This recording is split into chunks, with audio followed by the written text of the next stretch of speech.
Megan's online. Oh, yeah. Oh, she is. Oh, good. Good. Like to call to order the Planning and Zoning Commission meeting for October 5th, 2022. Roll call. Arel. Here. Budke. Here. Kuhn. Here. Lunsky. Here. Matichek. Here. Mattson. Here. Reichert. Here. Sandy. Here. Wasvik. Here. We have a quorum. We have 100%. 100%. All right, thank you for that. Reading and approval of the minutes from the September 7th, 2022. Mr. Reichert. Move approval. Moved by Mr. Reichert, second by Mr. Lunsky. Any discussion on the minutes from last month? Seeing no hands, I'll call for a vote. All those in favor signify by saying aye. Aye. Opposed? Same sign.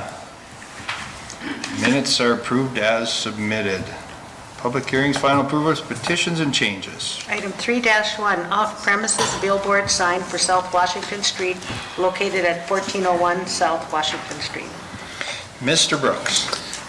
Thank you. So this is a carryover from last time. We asked for a little bit more detail.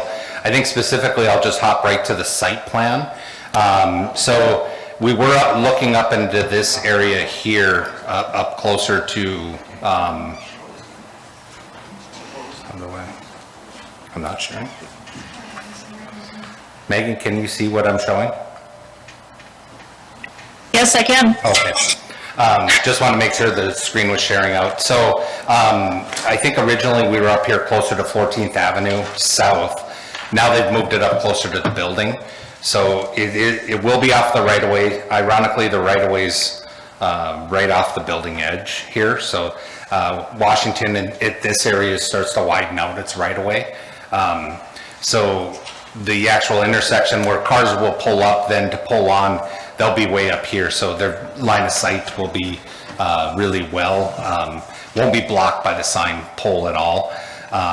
In terms of what that'll look like, here's the sign as it was suggested last time. It would be V'd a bit. Here's what it'll look like close to the building there. They actually did some measurements out there with somebody with a pole showing the height. Again, that's 15 feet off the ground, 27 feet high, and it's still under that. The cap is 50 feet is what code allows them to go up to. And just a different angle there from looking from the south towards the north. Here's what it's going to look like from the neighbors, and they did that a little bit better finish to it on the east side of the sign, so you aren't looking at the inside of inner workings of the sign, which if you've ever taken a look at the side of those, sometimes they don't have that finish on them. And then last time you talked a little bit about that 140-foot radial, as you look at that sign, how that pushes out. So that's what that looks like, slapping that on there, just to kind of show you. And I think that's the last attachment. So with that, I know Newman Signs is here tonight as well. And there may be folks from the public here as well. But in terms of just new placement, that's where we're at today. Okay, so with that, I'm going to just say to Newman, these guys, thank you for detailing that out for us. I think that really, really helps. It helps us make our job easier. So appreciate that. Anything before we open up the public hearing? I don't see anything at this point from the commission, so I'll open a public hearing. Anybody in the audience would like to step up and address 3.1, please do so at this time. Just state your name and address for the record, please. Yes, sir. Dominic Morin, live on 1131 14th Avenue South, Grand Forks. I have in my possession a letter for the council here written by my landlord, the owner of this property. I could read it for the record now or just deliver it to you now or later. We can take it. Yeah, why don't you read it? Of course. I think, yeah. So he just wants to apologize in advance for not being here again physically. There are other priorities he had at the moment with the new job they just recently undertook, but he has continuing concerns for safety and property value as a result of the sign being built. In quote, I believe the sign addition will add distraction to drivers heading both north and southbound on Business 81 South Washington Street. as they approach the intersection of 14th Avenue South. This distraction will add risk to drivers turning off of 81 and those entering 81 from east and west. This intersection is already highly trafficked where auto accident near misses happen weekly. Drivers reading a sign will slow down reaction times and sure to increase collisions and injuries. Most, if not all, homes are at least one block off Business 81. These homes are also blocked from view of 81 by the back walls of neighboring businesses. As mentioned at the previous meeting, adding a sign several feet in the air over the Valley Dairy will expose my property directly to it. This side. I don't believe there's another sign like this on 81 now, and if this sign is allowed to be installed, the city will set a precedent allowing more signs of this type to be added along other Grand Forks streets. I feel it is best to restrict this installation to avoid further discussions like this in the future.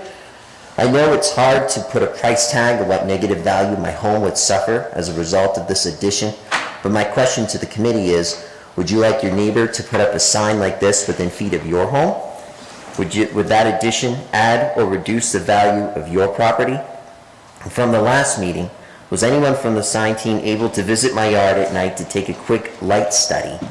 This exercise would prove a benchmark light level number so we can understand how much more light, if any, the sign would emit into my yard once it is installed.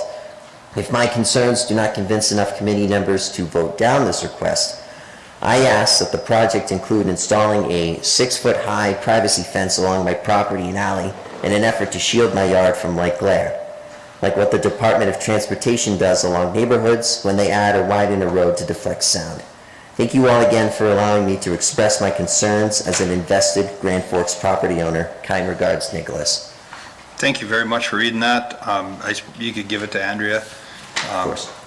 Appreciate that. Any further comments? Beyond that, whatever I've said on the record previously still stands. Dominic, what was your address? 1131 14th Avenue South is the property right next door to the Valley Dairy. Okay. Okay. Any of the commissioners have any questions for this gentleman? I don't see any at this time. Thank you. Understood. Thank you very much. Thank you. Anybody else in the audience would like to address this item? Please come up to the microphone. State your name and address for the record, please. Tom Sebeny, 1130 Hammerling, live right across the alley from him. Pretty much what he said, but mainly, like my house, my concern would be the lights coming from there into the windows. Like in the wintertime, I already have Firestone lights from their sign that comes shining into the house constantly and stuff. And the only way to do that is to shut the curtains, and I don't like to have my curtains shut. But other than that, pretty much what Nick has said. So. Well, thank you, Tom. Anybody have any questions for Tom? Okay, thank you. Anyone else? Hi, my name is David Craig. I live at 1126 Hammerling Avenue. Thanks for your time tonight. Voice my opinion of Tom. I'm neighbors with him. We like to sit out on our backyard on our patio. That's kind of our getaway. Me and my family, the kids play out there, and we have fires out there. We have lights strung up on the trees to make a nice atmosphere out there. The front yard isn't super nice, so we kind of get away in the backyard. And I really feel like that light flashing, constant, changing ads, all that stuff is just going to be an eyesore to me and my family sitting out there trying to enjoy the outside weather. And not really sure what it would do to their property value. I'm sure it's probably not going to help that at all. Tons of billboards in town, probably could do without one more. And not much value added. It's not creating jobs, it's not creating a ton of tax revenue, so that's all I got. Thank you. Does anyone have a question? Okay, thank you very much. Appreciate your comment. Anyone else want to step up and address item 3.1? Hi, I'm Jim England with Newman Signs. I listened to the concerns. I was here last time, and I think we tried to address some of those, get the dimensions in place, and looking at the placement of the sign with the V'd angle. In fact, the city code in Grand Forks regarding electronic message centers, in addition, I mean, beyond billboards, if it was an on-premise electronic message center, it would have to be orientated not to shine toward any, or shine, or be the light directed toward any residents within 150 feet. That would be the case here. It would be V'd, probably more so than you would see with an on-premise EMC. We also are going to put a louver on the back that will be 6 inches wider than the back of the already V'd sign. That will be a matte finish to help. I mean, I understand what it, somebody living there, they do have property next to a B3 zone, and a lot of different things are allowed. I think a billboard is fitting here. They were talking about flashing lights. These lights will not flash by city code, and also this is a state highway. You cannot have flashing lights on an outdoor advertising sign. They have to be a stationary message. City code requires a six second hold time. We typically put ours at 7 seconds. I think in the code it says 6 for Grand Forks, but we usually go a little longer. The change is instantaneous, no scrolling messages, no flashing lights. I know snow removal was a concern. I think we addressed that by a better placement of the sign for the people concerned, and I'd be available to answer any questions. Mr. Reichert? So if I take your drawing that you put in here and I extend the line that you have drawn for what your 140-degree angle is, Yeah. It looks like it misses that property at 1130, like it's not going to hit the property at 1130. Is that accurate? The focus light, I mean, if you, yeah, the focus light, I mean, if you get to a certain angle, you'll see, you can kind of see there's something there, but it's not shining. Once you're perpendicular, which you're not going to be, you don't see any light at all, or the sign face at all. So past the 140 degrees, what am I seeing? If I'm... You're seeing like the edge of a sign, a little bit of, I do have a video on my phone that I took one just kind of underneath the sign showing how it kind of disappears, but it was, I don't know if it would help you or not. So the outdoor signs a lot of times have horizontal louvers. Are there vertical louvers in between the LEDs so that you can only see it at a certain angle? Yes, that's what focused the light at the 140. Because these boards should emit light straight out, and with that extra 6 inches that they're putting on the back of that sign, that should block a lot of that ambient light that you would see from the backyards. Yeah, so I think it's a really good design. I mean, I think the angle itself will take care of that, but furthermore, we'll put that louver past, and to block the internal structure of the sign too, so they're with a matte finish. Okay. Thank you. Thanks. Anyone else have any questions? I mean, would it make a difference to spread out your wings a little bit on the sign, or not? Then you're losing your direction to... If you take that line straight, it goes past it. Just to show you here's the sign, I think that 8 foot that he was mentioning, and then here's that extra panel that he put on, which is 9 foot.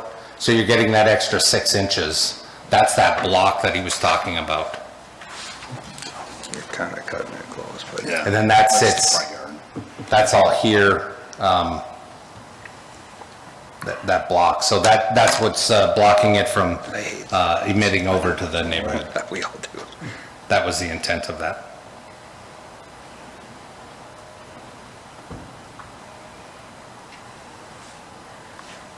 Then here's that directional piece.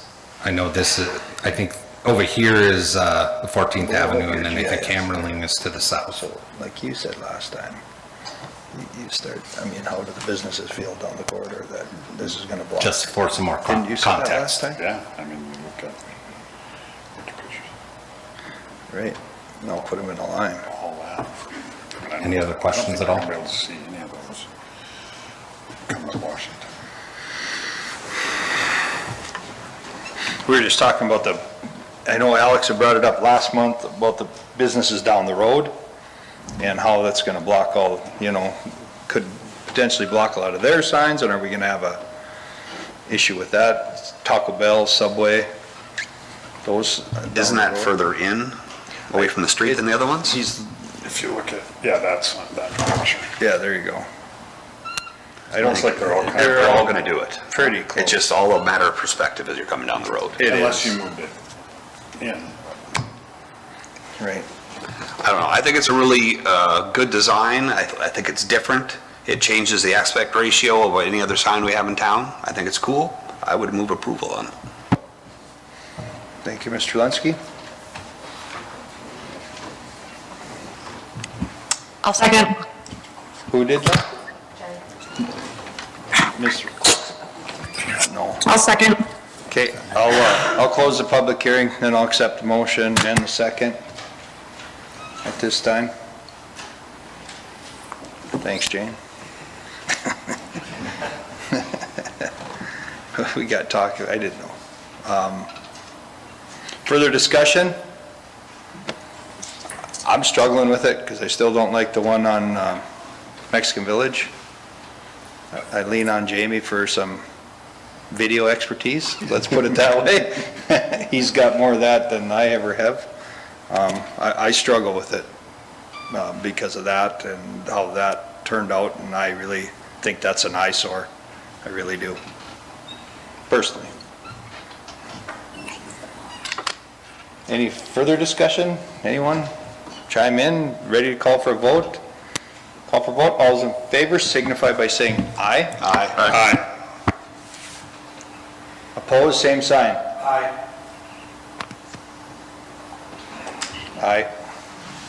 I didn't hear Miss Sandy vote on that. I think she was a 4 on that one. I was 4, yes. Thank you, Megan. Okay. 3-1 is approved. Move forward. 3-2. Item 3-2, ordinance to amend the zoning map, rezone to B3 General Business District, Lot 6 through 12, Block B, Alexander and Ives Edition, located at 624, 1211, and 1215 7th Avenue North. Mr. Brooks. So this is the old Listen Center on North Washington. I think we discussed this a little bit at our last meeting. There's currently 2 zonings on the property, B1 and R4 on the 2 easterly sites. The purpose of doing the changes to do a daycare center. Ironically, that would be allowed in both of those centers, but we are trying to do some cleanup, and it does give them a little bit more impervious lot coverage, which they're working on doing some other improvements there as well. We did get a couple calls ultimately. I don't know if any of those folks came here, but we did give them the opportunity as well to come here tonight. North Washington is a busy street, so there is some thought about whether you want a daycare center on a busy street. So there's a matter of accessibility as well as just whether the speed of the traffic with a daycare center next to it. So currently it could be allowed there, so I kind of leaned on that as well. But with daycare centers versus a school, you're always going to have, the kids are always supervised. So any amount of kids either getting dropped off or they're with the school or with the daycare center as well, they're always going to be supervised at this age. So They have to run their business the way they run it. correct, yeah, and that was ultimately one of the comments we'd received as well. So with that, we'll certainly answer any questions. We did do a B3 a couple years ago to the north of this at that 702. I think there's a automotive business there as well. So, and we It's not uncommon for us to have B3 along North Washington. It's pretty common, commercial, and we just dealt with one to the south of here as well. So I'll stand for any questions that you may have. I know it's a public hearing and the owner is here as well to answer any questions that may come up. Okay, so is there, Mr. Matichuk? Anybody in the 800 feet comment? Yeah, those are, we did get a couple calls, ultimately answered some questions. Like I said, there was some concern about speed of traffic, business, those types of things. Neighborhood, whether this was the correct neighborhood. Ultimately, we've relied on the fact that it is between two elementary schools, and we have needed a north end. We've had a lot of requests from North End Daycare Center as well. So that's kind of what we've leaned on. But there may be, there's always opportunity. Some of those folks may have come here tonight as well, so. Okay. With that, we'll open the public hearing. Anybody want to step up and address item 3.2, please do so at this time. Seeing no one, we'll close the public hearing, bring it back to the commission. Move approval. Moved by Ms. Sandy, Second. seconded by Mr. Kuhn. I saw his hand up over there. Any further discussion? None? I'll call for a vote. All those in favor signify by saying aye. Aye. Opposed? Same sign. 3.2 passes. 3.3. Item 3-3, public hearing fast track plat of Corrento Lem Fifth Re-subdivision located at 1562 and 1630 North 52nd Street. Miss Edwardson. Sounds good. This one was actually put together by our new planner, Sierra Johnson, but she's unfortunately unable to be with us due to some master class scheduling, so I'm presenting hers instead. The proposed plat's located off North Gateway, west of I-29. Wilbur Ellis is currently looking to expand their facility. They own the lots 1630 and 1562. In order to do that expansion, we need them to join the lots, as we can't have a building cross property line. Normally, sometimes we can take care of this administratively if the two lots are in the same subdivision. In this particular case, they're not, and so we have to go through this process. So with that pretty standard replat, can answer any questions. I do believe the owner's on, as well as the surveyor, if there are any questions. But.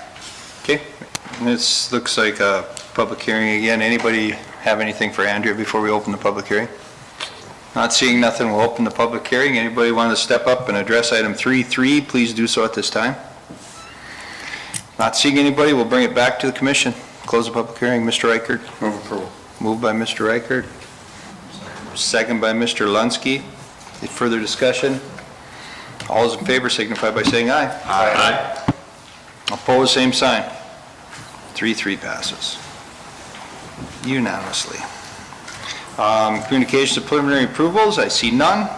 Reports from the planning department, Mr. Brooks. I see one on there. So the next item on the agenda, I'll kind of brief it, but I've been in talks with Frank, and he's asked us to put this on for a discussion tonight. So I want to say roughly a year ago, or maybe it was this past spring, I can't remember when, but we had a request from the Humane Society.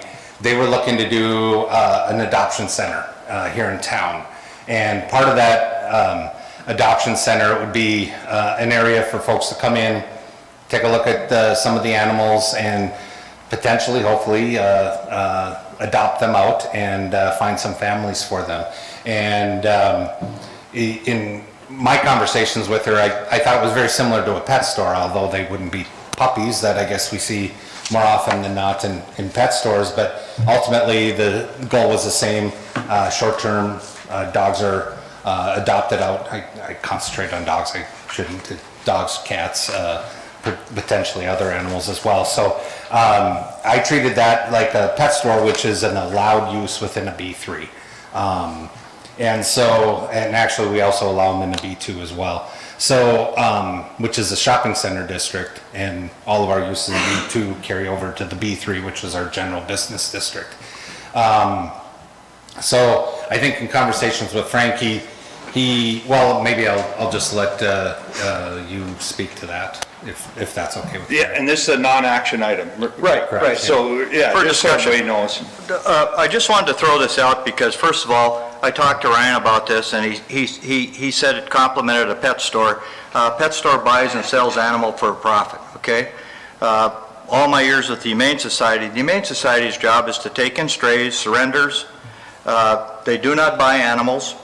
They adopt them out for adoption fee. The adoption fee is comprised of medical, spay, neuter, shots, microchips, other medical situations, and some for the facilities. And their purpose is to take in all unwanted animals, find them new forever homes. So I think there's a big difference between a pet store, which is for profit, and a nonprofit, which is a 501(c)(3), which is what the Circle of Friends is, the former Humane Society. So I just thought, and the reason I'm bringing this up is because a couple months ago we had Journey Home in here. Journey Home does basically the same stuff that the Humane Society does, period. They take in unwanted animals, they find them out homes, they take care of the medical and the stuff.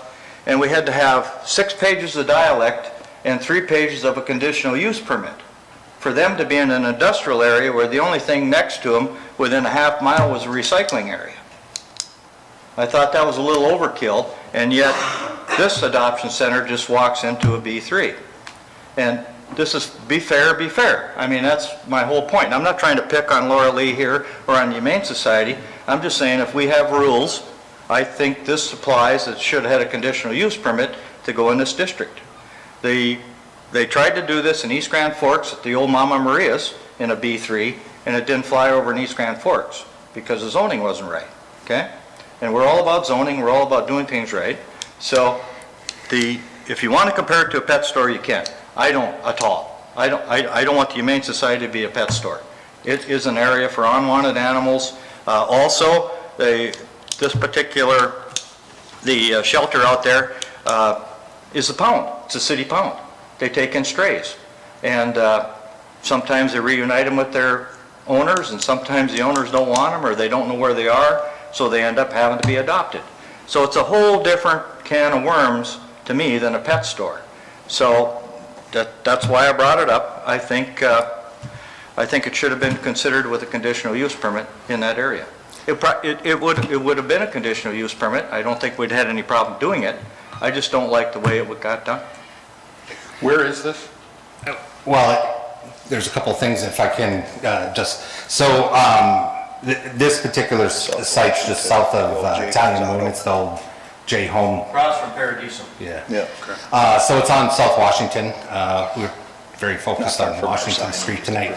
Now, I will say, you had mentioned East Grand Forks didn't want this. That was downtown. I don't. It was in a B3. It didn't. Well, they don't have B3s. If it was highway commercial, they would have allowed it in East Side. And I have talked with the city planner, and she'd said, well, yeah, if the site that they were looking at the time, likely if it was along 220 North, which is very similar, Central Avenue, if it was on that street, it very well likely would have probably gone in over there. So I would say that that's more similar than where we're looking at here. When we look at whether it's for-profit or non-profit, when I'm looking at zoning, I'm looking for what's comparable. I would say this is much more comparable to this than a boarding facility, and that's really what we've gotten into code. Now, I'm certainly happy to have that discussion whether we should be stripping down and maybe pulling back how much we ask on those daycare, doggy daycares and those. And we had that discussion, I think, when we brought through Journey Home. Staff is certainly willing to pull some of that back, but I went back and looked at the paperwork that Journey Home. We didn't have a whole lot of conversation back and forth with them. In terms of what they submitted, we didn't keep asking for more information. So I think it's a little disingenuous to say that we were asking for a ton of information. There was 1 page of operations, which was more than I think we could. They put quite a bit of detail in there on that 1 page, but we could have stripped some of that back. But that is what they submitted to us. So, I'm certainly willing to take a look. If we want to strip back that code, I'm willing to take a look at that. But that doesn't mean that because we asked for, or because they submitted a lot, we should be making this other one submit a lot, because I think this one's much more similar to a pet store which I also don't think should go through a conditional use. I think this is more similar to the adoption center is similar to a pet store than it is a boarding facility. So how many animals are they allowed to have there? At this facility? Yeah. I'd have to go back and take a look. It is based on some size things that we work with our. Is it the same, I'm sorry, do we use the same math as we do on the doggy boarding? Yes, we look at, what size of the space is and those types of things. So many animals per square foot or whatever? From an administrative level.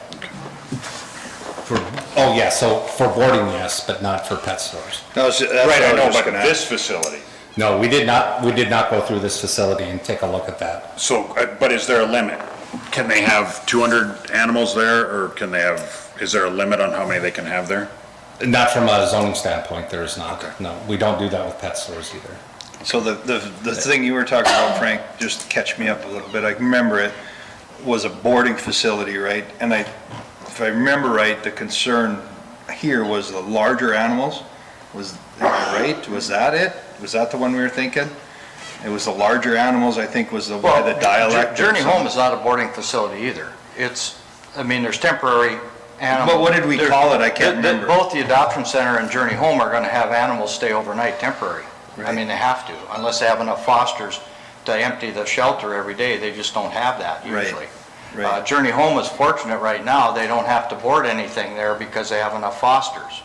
But at some point, if they keep taking in the animals like they're taking in from Spirit Lake and Turtle Mountain and the different reservations where they're getting these dogs in, and plus the surrenders that the Humane Society doesn't take, they end up getting them, and they have to foster them and they have to do stuff with them because maybe the Humane Society doesn't have enough room, I don't know. But they don't take in the surrenders that they do, and Journey Home ends up with a lot of them. So the facilities are, the same. Journey Home had to have fenced area, a lot of other different areas for, exercise, whatever. I don't believe there's a fenced area here. Now, I realize that pet stores don't have a fenced area either, but that's a different breed. Some people say you should be against pet stores. Well, whatever. The animal still needs a home, even if it has to be bought through a pet store, or has to go through an adoption center, or has to go through whatever.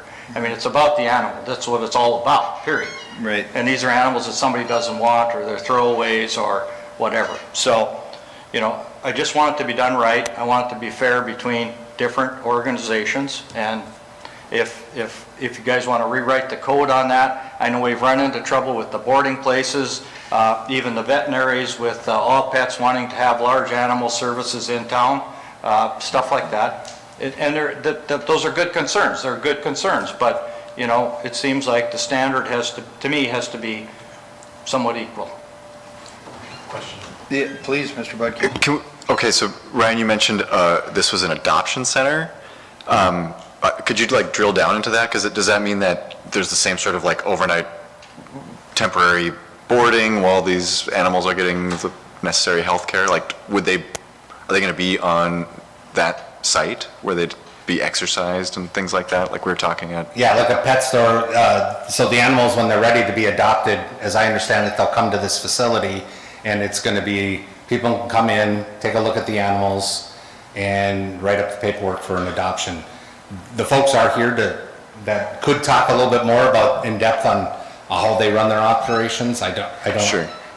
But I consider it more temporary. It's like a pet store. They may be there a week. It could be longer, right? It could take longer to adopt out, but it's not long term, which is then when we get into more of a boarding facility.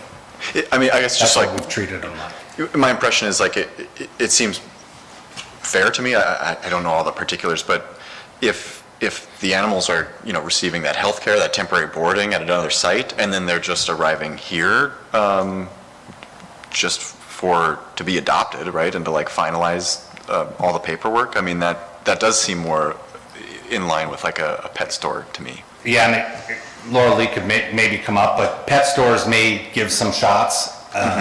She may give some shots on that site too. I don't know that. Sure. But there may be some short, quick stuff that does happen in that facility. It may not all happen at the other one. So is there still the other Humane Society or Circle of Friends, right? There's another one on the Correct. outside of town. Yeah, it's up on the north end. Yeah, not far from my office. But, Yeah. so, yeah, is this That a does have transfer? commission. I'm with you, Andrew. Is this a transfer facility? So are they just saying, okay, Fido's all fixed up, we're gonna put them out and window show them, basically? Is this a showroom? Thank you, I was looking for the right word. I don't know. I don't want to call it retail, but it does become having it closer to town where people can easily come there and view, do what they're wanting to do to pick up the pet. I think it's possible, and maybe that was even their mission, is that getting closer to people. I think you do end up with perhaps more people coming in, taking a look, viewing. And, you know, in terms of, I also know that the city police do drop off the strays as well. I don't know how many times we've had people ask, where's the site, where do I go pick up my dog once it's been found? Police time out to that facility. If they could drop them at this adoption center as well, that to me makes perfect sense, and I don't think that would require a conditional use either, because those are very short-term stays. Mr. Reichert? Yeah, I guess from what I'm hearing here, it sounds like the animals are more there for boarding. I have a lawyer in my office. They board these animals waiting for them to get adopted. They can be there for months. But I also agree with Frank. I think we would have approved this. I mean, if it would have come to us that way. But it raises a point to me, and I think that is, we are having, as a society, more and more and more services for animals. Mm-hmm. And I think it probably is time for us to I appreciate Frank raising this, because I think maybe it's time for us to say, you know, we need to look at our code and anything that involves animals and get consistent with it, because the only thing that concerns me about what I heard here tonight is we don't have a limit on the number of animals. You know, I mean, so technically they could have 200 dogs and cats living there, and, you know, we don't have a cap on it.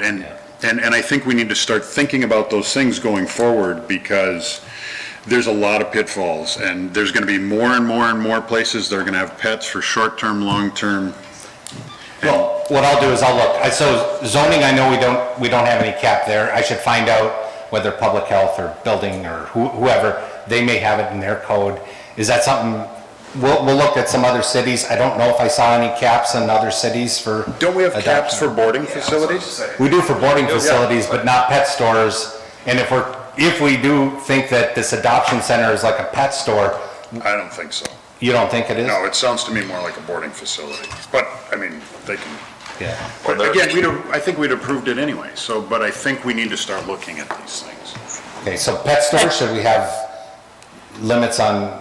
Yeah, if the you're gonna have amounts there as 500 well? dogs in a pet store, I wanna know about it. But if we and I use the wanna have a same limit on it. limits Yeah. as boarding, Right. Yeah. that should be fine, right? So is that something that you would want coded where we're just doing it administratively, or is that something then that you would want to have? I think this is pet something we stores need to and- think about and we need to talk about, and I think it's important, because I think there's just gonna be more and more different things that are gonna be happening, and we should try and get ahead of the game on it. So we'll have staff It's a pet start, explosion right now. Yeah. we can have staff start pulling out all those things with pets, and See what I don't other know if that's cities are something that doing. you want to have like a subcommittee to go over and discuss those items, or is that something that you would want to? Well, I think a subcommittee is a wonderful idea. I would like to see perhaps calling this a pet store isn't exactly the same, but perhaps we need to tighten some of the rules on the pet stores. Because I guess if they actually aren't required to have an exercise space, and we don't know how long those animals are staying before they're adopted. Yeah, I think everybody's kind of in agreement that this should be looked at. I mean, at least get a definition of what's now. What's the full definition of a boarding facility, a full definition of a pet store, a full definition of a adoption center, call it, and see where those lines cross. And if they do, or if they should. And I think if we have if we get some rules in place, then you can do most of it administratively. You know, if you say, these are the ones we so many square foot per animal or whatever. Yeah, we can pull that, like, when we have our meeting, we can pull and take a look at what the other cities are doing as well. Because without a conditional, I think I know where Frank's going with this. I've almost been here long enough, Frank. Thanks a lot. With the conditional use permits, there's certain things you can do if it gets out of hand. You can pull it. Right. With not having a conditional use permit, there's really nothing can be done at this point. You know, public health and other things like that can take over. Okay. I just think it needs a little exploration. Thank you. Yep. That's my point. But I mean, I agree with Alex too. We would have probably, I'm going to go on the limb and say we would probably supported it wholeheartedly, but. For me, I would just like to know a little bit more about exactly what is their business model in town. Okay. I get the point of, bringing the animals closer to town where, Well, you might here. catch mom's soft heart after you leave Paradiso and go, hey, let's adopt a alligator. A or something. snake. A chicken. You know what, Laura Lee, would just come on up and fill us in. We're guessing at stuff that you know. Just state your name for the record. I'm Laura Lee Tupa. I'm the CEO at Circle of Friends Animal Shelter. Mr. Madchek does bring up a really good point of there is a lot of changes happening in animal welfare, and I think it's hard to be consistent because of what you pointed out. I'll try to address each piece. The first one, somebody brought up the question of how many you can house. You are correct that pet stores follow a different standard. Ms. Madchek's also correct that we don't really go up against them because if you do, you'll have more homeless pets. They all have to go somewhere. We follow national codes on, so there's ASPCA and Humane Society of the United States that set standards of how many pets can be in a cage. So the difference between what he's describing, which is known as a rescue or an animal shelter, if they're doing good practices, they're going to follow that, a cage should be double-sided for an animal so that they can, when they're getting cleaned, they can feel safe to go to the other side of the cage. There's kind of a portal, and then you clean that side, and then they move over. That provides less fear for an animal. So the answer to the question of how many we house, we follow this standard. So currently we don't even have dogs overnight at this facility because we're waiting due to COVID for the proper caging to come in. So, which gets to the question about fencing and if they're being walked. So our dogs are being walked. We have play groups and standards, so every hour they're going out and they're playing together. If they're at the adoption center, we have appointments set up, so that's why they're going there. I think you asked the question of kind of how the process works. So we take in all strays, abandoned, I know I'm forgetting a category, but basically anything that doesn't have an owner that Grand Forks Police or Grand Forks Sheriff's Department is bringing in to us. The topic, kind of what Frank's talking about, is with surrenders. We have not been able to take in as many surrenders since 2020 because we've moved into the service side of what the city needs. So we're partnered with Spectra Health, All True, Northwest Mental Health Center, and a lot of places because when somebody is feeling suicidal, they don't want to get the help they need because of their pet. So we'll house that pet for them and keep them in our care.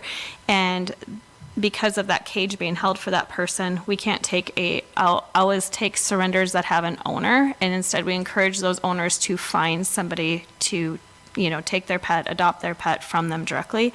The second piece of why we don't do surrenders as much as we used to is that we're also partnered with CVIC. So anybody who is experiencing domestic violence, which since 2020, the rise has been over double what we used to see. We also house their pet. Many of them are severely injured because of what took place inside the home. And we're coordinating visits. We used to be able to have those pets go to foster homes due to a situation that had happened with somebody who had gotten hurt because somebody saw the dog and trying to retaliate against the person domestically. Now we keep them on site to keep them safe, and also so that we can coordinate with CVIC when that victim can come with their family and safely see, which is also why that location is closed to the public except for picking up strays. So they kind of serve two different purposes. So at the north location, it's really healing the pet, and then anybody who may be needing those services, so if they're getting help with mental health or they're getting help from CVIC, they can come with their advocate, their social worker, come out there and not have general public people walking through. Our desire to be in town was multiple.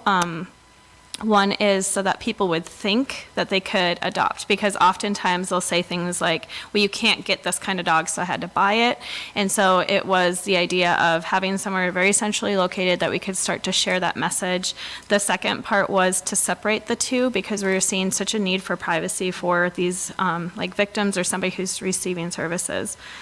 We had worked directly with the city to get so there's proper ventilation systems that are required nationally. That system alone was a lot of fundraising and cost us well over $400,000 just to make sure that it was in, and that's so that the exchange of so one animal that might get sick can't get another one sick, and humans aren't breathing in that same air.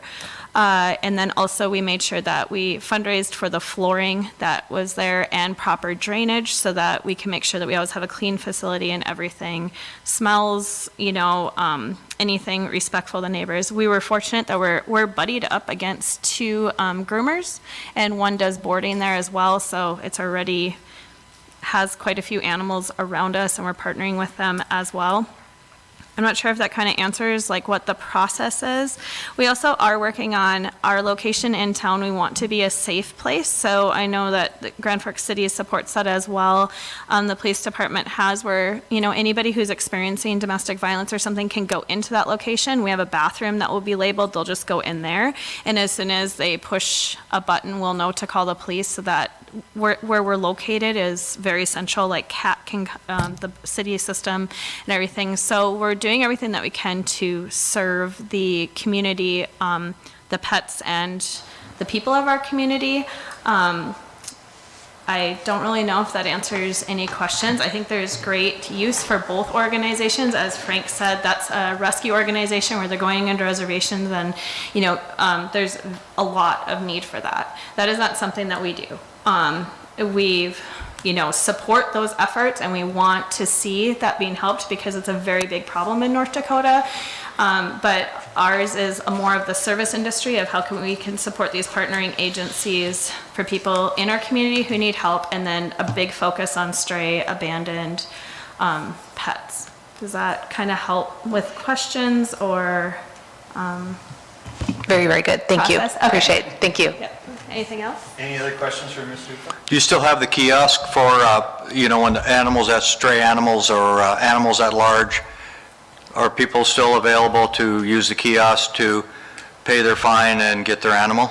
So right now that's being done over the phone. We are working directly with the finance department. There's some sort of technology that the city has changed.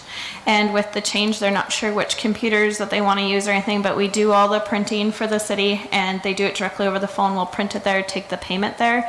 We are hoping to get into some sort of computer system, but we're waiting with some IT things on how they want to do that. So when they come out to pick up their stray that got away from them, they can do it all in one spot? Yep, they just call on the phone. Because we originally had a kiosk you could go on and do it like you get your license plates or anything else, and pay your fine and get your animal, rather than having to go back in town, pay the fine, come back out and get the animal. So they are still doing it there. So do you do that at the adoption center or at the north end? They do that at the medical center unless they have a transportation concern, because we are on the north end of town.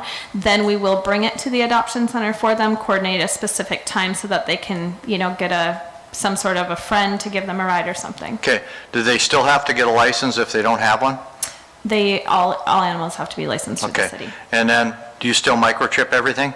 We microchip everything that comes through. If it's within 24 hours, the owner decides, because it's still owned by them. And then you check for microchips too? We do check for microchips, and then we have provided microchips to Grand Forks PD to use as well. Yeah, they have wands. What's that? They have the 2 wands. Oh, yeah. Right, okay. Thank you. Thank you. Very good. Anyone else? Thank you for clarifying some of that for us. Sure. Thank you for your time. Okay, good discussion. Very good. So my next question, yeah, is we can certainly, we'll pull together some of those animal type uses out of code, pull together, we'll take a look at what other cities are doing in Desire. Do we Throw wanna- groomers in there too. I mean, Well, I think anything that has to do with animals. I think, yeah, because like you said, this is gonna be an explosion. We gotta, I mean, look at, we had one pet boarding facility come in and then all of a sudden, woof, literally. They're all over. Unintended. So are you saying does it have to be any place that overnights animals, or does it have to be if you have a grooming license? I don't know. Because like I know there's groomers that groom out of their home. And out of a van that looks like a dog. Right. Yeah, that's right. Which we don't regulate because our zoning doesn't touch Moving out there. yet. I guess that's a think question I anything have. with the facility for animals we should look at. I think just be expansive for now, and Yeah. we can. We don't want pull this it stuff back. in front of us every day. Veterinarian clinics, I mean, all Yep, that's yeah. included. Those are kind of regulated. One of the other things about a humane society is if you really are doing your job and taking in all the animals that are being surrendered or abandoned or whatever, you can be overfilled. Sure. You can be plugged. I mean, it's happened to this shelter more than once with just animals all over the place because there's no other place for them to go. So numbers of animals there, I understand that, and that's good. But the point is that if you're going to take in abandoned animals, you have to take them in. And we're very lucky in this community that a lot of people want to foster animals. We can get on the phone, make some phone calls. We have somebody that likes cats. We have somebody that will take 2, 3 dogs because we just don't have a place to put them. And so we're lucky with that. But some point, and one of the things, the reason I bring this up is that the COVID thing, right? When COVID hit, everybody wanted a pet because they were sitting at home. They were staying at home, they had pets. I think Laura Lee will agree with this. And then all of a sudden now when it's off, a lot of those people that got those COVID pets are dumping them. I mean, it's a fact. It's a fact. It's happening all the time. So the thing about this is that to have the number of animals, the number is fine. I don't have a problem with that. But with shelters, sometimes they have very few animals and sometimes they have more than they want. So that's just the nature of the business. If you call it a business, I guess, the nature of the situation. Okay, thank you. Thank you for at least looking at it because it's important. No, it's good, good stuff. So Desire Subcommittee, I'm assuming if we're pulling all that, that's not to a P&Z meeting. We go to a subcommittee is my initial thought. So Why don't you pull some information together and let me know? And we then can have that in a month. And then we'll kind of, everybody think about if they want to, who wants to do it, and then we'll just talk about it next month. Okay, that sounds good. That's all we had. Move to adjourn. So moved. Meeting adjourned. I didn't even call for a vote. Look at you, just